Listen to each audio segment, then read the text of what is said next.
గారి దయ వలన ఈరోజు మళ్ళీ ఈ ప్రాంతానికి ఈ స్థలానికి ప్రత్యేకమైన స్థానం వచ్చింది.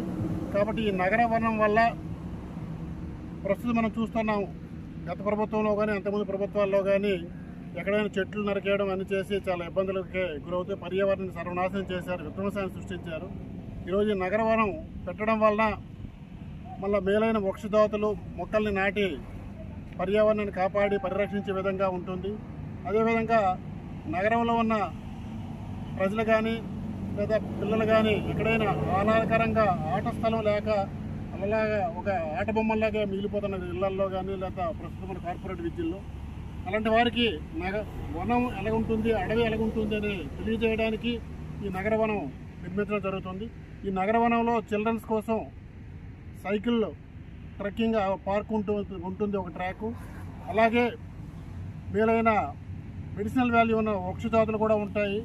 చిల్డ్రన్ పార్క్ ఉంటుంది, దీనిలో యోగా కేంద్రాలు అన్నీ కూడా దీంట్లో వస్తాయి. కాబట్టి పెద్దలు కూడా ఈ నగరవనాన్ని వచ్చి ఆ యొక్క చివరి జీవితాన్ని ఆహ్లాదకరంగా కొద్ది రోజులో కొంత సమయాన్ని ఇక్కడ కేటాయించి గడపవచ్చు. కాబట్టి ప్రతి ఒక్కరు కూడా కాశీబుగ్గ, పలాస పురపాలక సంఘంలో ఉన్న ప్రజలే కాకుండా నియోజకవర్గంలో ఉన్న వాళ్ళు మిగతా ప్రాంతాలు కూడా ఈ నగరవనాన్ని వచ్చి ఆస్వాదించి ప్రకృతి యొక్క దీన్ని మనం ఆస్వాదించవచ్చని ఈ సందర్భంగా నేను తెలియజేసుకుంటాను.